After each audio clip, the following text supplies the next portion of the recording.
धमकाया, अब 40 मिनट बाहर बिठाया। पाक पीएम शहबाज की पुतिन ने कैसे गजब बेइज्जती कर दी। इधर मोदी के साथ सेल्फी, उधर शहबाज की बेइज्जती। आज ये भी आपको दिखाने जा रहा हूं सबसे। लेकिन पहले आप आज की सबसे बड़ी तस्वीर देख लीजिए, जो नरेंद्र मोदी के ऐसे ही जलवे को दिखा रही है। नरेंद्र मोदी कहीं मौजूद नहीं भी रहते हैं तब भी दुश्मनों की कैसे क्लास लग जाती है। आज की सबसे बड़ी तस्वीर आपको दिखा रहा हूं। भाई पुतिन भारत आए थे, नरेंद्र मोदी के साथ सेल्फी ले रहे थे, आपने देखा था। लेकिन पाकिस्तान के प्रधानमंत्री को पुतिन ने जैसे बैठा के छोड़ दिया, उस तस्वीर की अब पूरी दुनिया में चर्चा हो रही। 40 मिनट तक पुतिन से मिलने के लिए पाकिस्तान के प्रधानमंत्री शहबाज शरीफ बैठ के नाखून चबाते रहे, लेकिन पुतिन ने लोड ही नहीं लिया भाई का। यह वही पुतिन है जो कुछ दिन पहले नरेंद्र मोदी के साथ पहली बार उनकी कार में बैठे, कार में सेल्फी लिए, मोदी के घर जाकर बैठ के दोनों डिनर किए। लेकिन पाकिस्तान के पीएम को पुतिन ने उनकी औकात दिखा दी। दरअसल Pakistani PM Shahbaz Sharif international forum on peace and trust में शामिल होने के लिए तुर्कमेनिस्तान गए हुए हैं। यहीं पर शहबाज की पुतिन के साथ मुलाकात होनी थी। शहबाज पुतिन से मिलने तो पहुंच गए, लेकिन पुतिन ने शहबाज को 5-10 मिनट नहीं 40 मिनट बैठा के छोड़ दिया कि बैठो, अभी आते हैं, बैठो। ये तस्वीरें उसी समय की हैं जब शहबाज बैठ के जो है वो नाखून चबा रहे हैं, क्या कर रहे हैं भगवान जाने, लेकिन इंतजार पे इंतजार, इंतजार पे इंतजार। भाई इतना बेचैन हो गया कि शहबाज शरीफ जो है उठे और चल गए पुतिन के कमरे में। दरअसल पुतिन उस समय तुर्की के राष्ट्रपति एर्दोगान से मुलाकात कर रहे थे। 40 मिनट इंतजार के बाद जब पुतिन नहीं आए तो शहबाज उस कमरे में घुस गए जहां दोनों की मीटिंग चल रही। लेकिन वहां से भी उन्हें जल्दी ही बाहर निकलना पड़ा, क्योंकि पुतिन और एर्दोगान आपस में बात कर रहे थे। शहबाज शरीफ को कोई किसी ने भाव ही नहीं दिया, कोई बात ही नहीं की। तो आप सोचिए कितनी बेइज्जती है कि पहले 40 मिनट इंतजार किया, उसके तनतनाते हुए गया है कि भाई जैसे अंदर जाके पुतिन को ही डांट देगा कि कहां हमको बैठा दिए। वहां 2 मिनट इसको बैठा के फिर बाहर कर दिया कि जाओ बाहर जाओ। आप ये भी देखिए कि पहले पुतिन ने शहबाज को मुलाकात के लिए 40 मिनट इंतजार कराया, और जब फोटो सेशन की बारी आई तो दूसरे नेताओं से हाथ मिलाते हुए पहुंचे पुतिन ने वहां पर भी पिछली कतार में खड़े शहबाज को इग्नोर मार दिया। पुतिन ने शहबाज की तरफ देखा तक नहीं। आप देखिए क्या हुआ है वहां पर। देखिए ये नरेंद्र मोदी की डिप्लोमेसी का इंपैक्ट माना जा रहा है कि पुतिन इस वक्त समझते हैं, वो पुतिन थोड़ी ट्रंप की तरह है कि अपने निजी फायदे के लिए जो है वो मुनीर को गोद में बैठा लिया, देश जाए बाढ़ में। यहां उनको पता है भाई कि पाकिस्तान से सटना है कि भारत से सटना है, तो उन्होंने औकात दिखा दी पाकिस्तान को। भाई यहां पुतिन के आने के पहले पाकिस्तान को इन्होंने धमका दिया था रशिया वालों ने कि कुछ गलत करोगे तो भुगतना पड़ेगा। अब यहां पर जिस तरीके से औकात दिखाई है, पाकिस्तान को समझ में आ रहा है कि भैया मामला गड़बड़ है, ये आदमी सटाने के ही मूड में नहीं है पाकिस्तान को। और ये भारत की ताकत आज की डेट में नरेंद्र मोदी ने बनाई। पीएम मोदी के दोस्त पुतिन ने पाकिस्तान की गजब बेइज्जती कर दी। पाकिस्तान ट्रंप से F-16 वाला पैकेज पाकर बड़ा उछल रहा था, लेकिन पुतिन ने पीएम मोदी से उलझने वाले पाकिस्तान को बढ़िया सबक सिखाया। यानी कूटनीति में बड़ा धमाका हो गया। उसके बारे में बताता हूं, अगला चैप्टर खोलता हूं। 300 करोड़ कमा चुकी धुरंधर फिल्म ने ऐसा क्या कर दिखाया, 6 मुस्लिम देश ने बैन कर दिया बॉस कि मेरे यहां कोई नहीं देखेगा धुरंधर। ऐसा क्या किया भाई। अजीत डोभाल, अजमल कसाब, ISI और धुरंधर मूवी का ऐसा सच कि पाकिस्तान तक में गजब आग लग गई है। आज आपको दिखाता हूं भाई। धुरंधर मूवी को देखकर पहले तो भारत का मोदी विरोधी गैंग सुलगा, फिर अब पाकिस्तान उबला। धुरंधर के बारे में सुन सुनकर पाकिस्तान में लोग जो है वो आग लगी हुई है उन लोगों को। हालत ये हो गई कि जैसे जैसे धुरंधर कमाई पे कमाई कर रहा है, वैसे वैसे पाकिस्तान और कुछ मुस्लिम देशों में हाहाकार मचता जा रहा है। 7 दिन में धुरंधर ने 300 करोड़ रुपए कमा डाले। इसमें भारत के अंदर 200 करोड़ की कमाई, भारत के बाहर 100 करोड़ रुपए की धुरंधर कमाई। इधर धुरंधर ने 300 करोड़ रुपए कमा डाले, उधर 6 मुस्लिम देशों ने उस पर बैन लगा दिया। यानी इधर धुरंधर पर पैसा बरस रहा है, उधर उतनी ही उस पर आग बरसाई जा रही। आज आपको बताऊंगा कि धुरंधर पर कौन से 6 मुस्लिम देशों ने बैन लगा दिया। आपको यह भी बताऊंगा कि धुरंधर ने पाकिस्तान में क्या कोहराम मचा दिया। धुरंधर मूवी में जो दिखाया गया उसे देखकर पाकिस्तान क्यों कहने लगा है कि इस फिल्म की स्क्रिप्ट मोदी ने लिखी है। धुरंधर मूवी का वो सच क्या है जिसे देखकर पाकिस्तान अलबला गया है। नकली नोट छापने वाली मशीन का सच हो या फिर पाकिस्तान के आतंकियों की असली फोन रिकॉर्डिंग, जिन्हें देख कर सुनकर पाकिस्तान के होश उड़े हैं, आज सब आपके लिए ले आया हूं। पहले जो हो रहा है धुरंधर को लेकर, इससे पहले आपको कब याद है कि एक फिल्म भारत में आई हो और उसने दुनिया भर में हिलाकर रख दिया वो लोगों को। कई लोग देखना चाहते हैं, कई लोग एक झलक नहीं देखना चाहते। धुरंधर के धमाके से पाकिस्तान तक हिल गया है।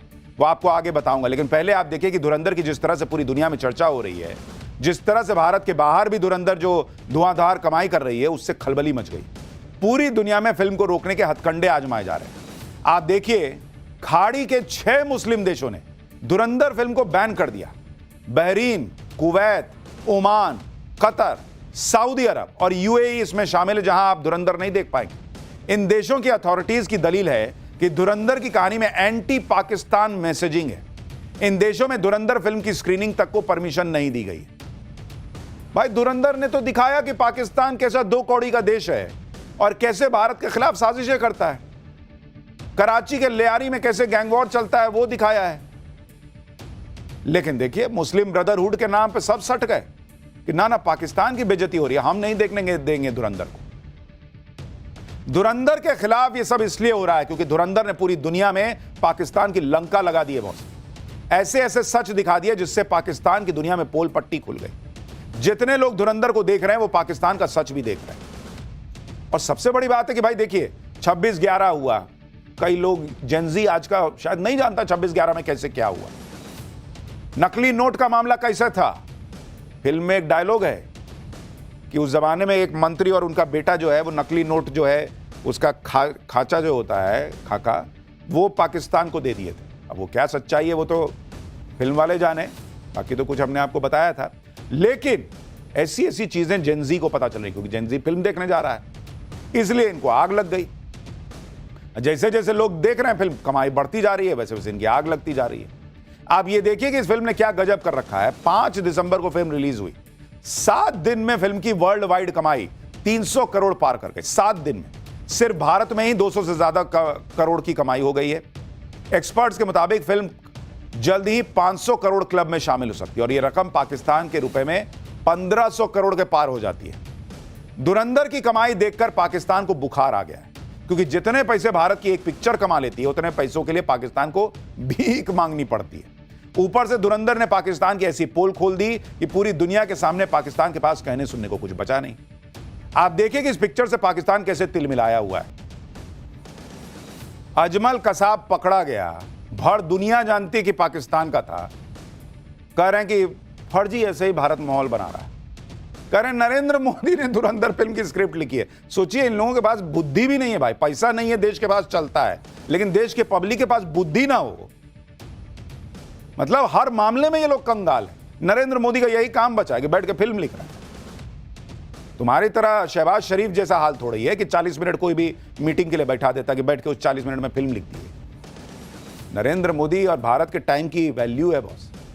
भारत से लेकर पाकिस्तान और खाड़ी देशों तक धुरंधर मूवी की चर्चा इसलिए हो रही है क्योंकि लोगों को फिल्म के रियल लाइफ किरदारों में भारत और पाकिस्तान से जुड़े रियल लाइफ किरदारों की झलक दिख रही है। भारत ही नहीं, पाकिस्तान में भी लोग फिल्म के सीन और कैरेक्टर्स को असल कहानी से कनेक्ट कर रहे हैं। जैसे अर्जुन रामपाल इस फिल्म में मेजर इकबाल के किरदार में, जो मुंबई में हुए 26/11 के हमले के वक्त आतंकियों को सैटेलाइट फोन से कमांड दे रहा था कि कैसे लोगों को मारना है। पाकिस्तान इसलिए अलबलाया हुआ है क्योंकि फिल्म की रीच बहुत होती है, बहुत लोगों तक पहुंच जाती है बात। कई लोग तो फिल्म देखकर कह रहे हैं कि अरे 26/11 के आतंकी हमले का ऑडियो भी है, कि आतंकियों को कैसे बताया जा रहा था कि किसको मारना है, कब मारना है, कैसे मारना है। ये लोगों को फिल्म से पता चला, इसीलिए पाकिस्तान अलबला गया, क्योंकि वो तो अब तक हाफिज सईद पे कार्रवाई नहीं कर रहा है। धुरंधर फिल्म में दिखाया गया कि कैसे आतंकियों के हैंडलर पाकिस्तान में बैठे बैठे मुंबई में आतंकियों को बेरहमी से लोगों को मारने का कमांड दे रहे थे, जश्न मना रहे थे। अब यही सीन दिखा दिया तो पाकिस्तान को आग लग गई कि अरे बाप रे, तो सच पता चल गया पब्लिक को। इसी से पाकिस्तान परेशान है, क्योंकि ये ऑडियो बहुत सारे लोगों ने पहली बार सुने। आपको ऐसे ही एक रियल ऑडियो सुनाता हूं जो मुंबई के 26/11 हमले के दौरान का है। इस ऑडियो में भी आतंकियों का हैंडलर पाकिस्तान में बैठे बैठे 26/11 के आतंकियों को ठीक उसी तरह कमांड देता सुनाई देगा जैसा फिल्म में दिखाया गया। फिल्म में कोई झूठ नहीं दिखाया गया। अब आप असली ऑडियो सुनिए 26/11 के वक्त कैसे आतंकियों को कमांड दिया जा रहा था पाकिस्तान से। क्या सूरत है काशा?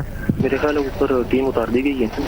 हाँ, तीन छत के ऊपर 15 बंदे उतरे हैं हेलीकॉप्टर के जरिए। अच्छा, तो ये खिड़कियों से सामने से खिड़कियों के सामने खड़ के लड़े। क्या कह रहे हैं आप? हमारी खिड़कियों के सामने आपको नजर आ रहा है कुछ स्नाइपर? सामने वाले कमरे में ओपन फायर हुआ है। आपके ना ऊपर, उन्होंने ऊपर से नीचे आना है, वो इस वक्त ऊपर वाले फ्लोर क्लियर कर रहे हैं। आप ना अपनी सीढ़ियों पे ऐसी पोजीशन बनाए कि उनको आते ही उनको मतलब जो है ना वो शुरू करें आप। उन्होंने सीढ़ियों से उतरना है नीचे, हाँ मतलब, लेकिन ऐसी पोजीशन बनाए, ये भी तो मुमकिन है ऊपर आने से पहले नीचे ग्रेनेड फेंके। ये भी हो सकता है। आप ना ऐसी पोजीशन बनाए, मतलब कमरे में रहे, लेकिन आप जो सीढ़ी है ना वो आपकी ना पहली फर्स्ट जो आपके जो है ना इंस्टेंस में आपके रूम में हो। अगर कमरे के साथ नीचे सीढ़ियों पे क्रैक है तो सिपाही अंदर आए। अच्छा, आपको दाएं बाएं फौजी कोई नजर आ रहा है आपको इस वक्त? हमारे सामने हमें स्नैपर नजर आ रहे हैं खिड़कियों में बैठे सामने बिल्डिंग में। मारो फायर उन्हें यार, बस मारो उन्होंने ओपन फायर किया, हम उनके से ओपन लड़े। अच्छा बात सुनो, हाँ जी, आप जो कमरे में हो ना, हाँ जी, आप ना निशाना लो अपना, और जो कोई भी स्नाइपर है उसके ऊपर फायर करो और अपनी पोजीशन चेंज करो। एक बंदा बाहर के दरवाजे पे पोजीशन लेकर रखे, दूसरा उनके ऊपर फायर करे। इस तरह की बातचीत हुई थी पाकिस्तानी हैंडलर्स और 26/11 के आतंकियों के बीच। कैसे मारना है, क्या करना है, इसी से पाकिस्तान को आग लग गई। और मुस्लिम ब्रदरहुड के नाम पर 6 खाड़ी के देश कह रहे हैं कि नहीं, हम भी फिल्म नहीं देखने देंगे, इसी वजह से कि पाकिस्तान एक्सपोज हो जाएगा। अब बात धुरंधर के उस किरदार की जिसे देखकर पाकिस्तान के सीने पर सांप लौट रहा है। धुरंधर के इस किरदार का नाम है अजय सान्याल, जिसे आर माधवन ने निभाया है। फिल्म में आर माधवन को भारत का एक इंटेलिजेंस ऑफिसर दिखाया गया है। अजय सान्याल के गेटअप में माधवन के किरदार में लोगों को मौजूदा वक्त में भारत के एनएसए अजीत डोभाल की साफ साफ झलक दिख रही है। हालांकि फिल्म में ऐसा कोई दावा नहीं कि अजीत डोभाल का ही किरदार है, लेकिन फिल्म में कांधार कांड को लेकर कार्रवाई के लिए बोला गया अजय सान्याल का डायलॉग अजीत डोभाल की याद दिला रहा है, क्योंकि रियल लाइफ में जो भी अजीत डोभाल कह चुके हैं वही इस फिल्म में। और अजीत डोभाल कई बार दूसरी बातें भी कह चुके हैं कि पावर होना काफी नहीं होता है, पावर के मुताबिक पंच मारना जरूरी होता है, जो कि आज का नया भारत करता है। फिल्म में भी अजय सान्याल को यह कहते हुए सुनाई दिखाया गया है कि मुंह तोड़ने के लिए मुट्ठी बंद करना जरूरी होता है। फिल्म में अजीत डोभाल का जो किरदार बताया जा रहा है वो ये भी कहता है कि कभी तो हमारा समय आएगा, ऐसी सरकार आएगी कि हम ये कर पाएंगे। इसलिए भी लोगों को आग लगेगी, क्योंकि अब वो सरकार आ गई। अब जो अजीत डोभाल कह रहे हैं ना कि हम अपने ताकत के हिसाब से पंच मारें, वो अब होता है इस देश के अंदर। धुरंधर में अजीत डोभाल से इंस्पायर किरदार की चर्चा इसलिए भी हो रही है क्योंकि फिल्म में कांधार हाईजैक कांड का भी जिक्र है। अजय सान्याल के किरदार को हाईजैकर से बात करते हुए दिखाया गया है, जिसमें हाईजैकर उनसे कहता है कि हिंदू बहुत डरी हुई कौम है। यह बात अंदर तक झकझोर के रख देने वाली है। इसके बाद ही आतंकियों से बदला लेने के लिए अजय सान्याल धुरंधर प्रोजेक्ट तैयार करते हैं। और आप देखिए कि अपनी रियल लाइफ में अजीत डोभाल कई बार कह चुके हैं कि हिंदुस्तान को हमेशा हिंदुस्तान के लोगों के साथ नहीं देने की वजह से हार झेलनी पड़ी। वो कहते हैं ना कि अक्सर दरवाजा जो है ना वो अंदर से खोला गया, तभी कोई बाहर ही घुस पाया। ऑपरेशन सिंदूर के बाद भी आपने देखा नहीं, सोशल मीडिया से लेकर दूसरी जगहों पर किस तरह से माहौल बनाया गया कि सबूत दो, पाकिस्तान को कितना मारे हो। यहां तक कि यह पूछने पे फोकस रहा कि हमारे कितने राफेल गिरा, पाकिस्तान को कितना मारा, यह देखने के बजाय हमारे राफेल गिरे कि नहीं गिरे यह जानने में लोगों का इंटरेस्ट रहा। यही नहीं, अजीत डोभाल को जब भी मौका मिलता है वो कॉन्फ्लिक्ट ऑफ इंटरेस्ट होने पर खुद को शक्तिशाली दिखाने पर जोर देते हैं। उनका मानना है कि भारत धर्मगुरु भी तभी बनेगा जब एक शक्तिशाली भारत का निर्माण होगा। पाकिस्तान भले ही धुरंधर के इन किरदारों से और धुरंधर की कहानी से तिलमिलाया हुआ है, लेकिन वहां की पब्लिक धुरंधर